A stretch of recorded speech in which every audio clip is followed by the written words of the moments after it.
Hello guys, ayan nga po. Ang araw pong ito ay aking pahinga. Of course, tayong mga taga-kuskus mayroon din namang pahinga every week. So, today is my relaxing day off. So, dahil sa nagre-relax nga po ako, ayan, ako po ay, ayan po, gumawa ko ng gatas and I have a boiled egg po. At mamaya, pagka natunaw-tunawan ako, ayan, kakain ako ng orange. And then while I make my milk, ayan nga po, nanonood-nood syempre si Inday ng movie or mga YouTube vlogger also. Alam mo, mga gusto ko talagang panoorin is just about sa mga nagtitinda, sari-sari store. Kasi yan nga rin talaga ang gusto ko, just in case na nag-work na rin ako sa Pinas. So, kaya nga po, bilang isang OFW, ayan, nakaupo, nire-relax ang likod. Alam mo naman ang mga trabaho ng mga Inday, di ba? Sino po ba nakaka-relate sa atin? Sa mga kapwa ko po OFW, alam ko po na naintindihan nyo kung ano yun. At pasensya na rin po ako, kayo sa aking kwarto kasi wala pa akong powers or tinatamad pa po ang Inday ninyo para maglinis ng sarili niyang kwarto. So, ayan nga po. Yan, pagpasensyahan nyo na po talaga yan. Medyo makalat talaga. Yan. So, hindi ko lang po alam. Baka mamaya po kung message ako ng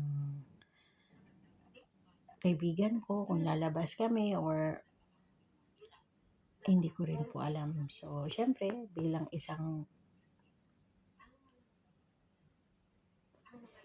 nani, need din talaga nating mag-relax kasi kailangan natin yan para ma-relax ang isip natin, ma-relax ang sarili natin. At least kung pasok natin kinabukasan is meron tayong fresh mind and body.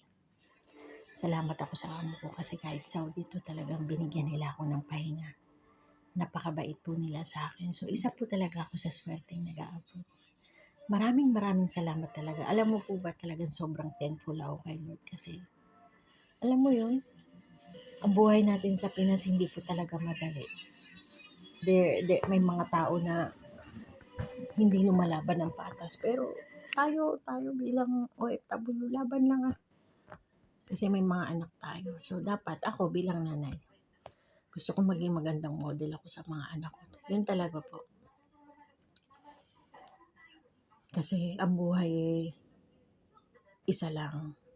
So dapat gawin nating makabuluhan lalong-lalo sa mga anak natin. Ganon lang po yun.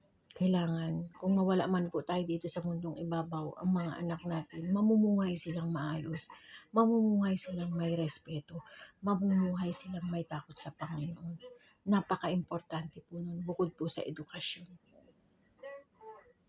So sana po, ang bawat isa sa atin kahit papano, hindi natin makalimutan ang mga anak natin sa Pinas na disiplinahin. Palagi po natin silang kausapin kung anong problema nila kasi hindi po madali ang anak na hiwalay sa magulang. Andun yung pagiging sama ng loob nila na nagwi-wishness sila na isang araw makasama rin tayo. So ako po bilang isang OFW, nasasaktan ako. And hopefully po soon na makauwi na po ako. Mas pipiliin ko po ang anak ko Kasi yung anak ko, bata pa. Kailangan mapalaki natin ng maayos. It's useless po na marami tayong pera, kumita tayo ng malaki, nabigay natin lahat, pero hindi naman lumaki yung ng maayos ang anak natin. Naging swail, naging rebelde, na nag-asawa ng maaga. It's because it's our fault po Kahit anong pang gawin natin, kasalanan natin bilang magulang. So hangga't maaari po, hangga't nandito tayo sa abroad, mag-ipon po tayo. Ang buhay po talaga ay hindi ganun kadali. Pero kayanin natin kasi aminin natin, napakaswerte nating mga OFW kasi we have a chance na mag-abroad at kumita ng malaki compare sa Pinas. Makikita natin yung mga tao sa Pinas, nakakaawa, pero kaya minsan kung tayo mapanghihinaan, lagi nating isipin yung mas nahihirapan pa sa atin. So, alam mo yun, mga OFW, laban lang. Bye!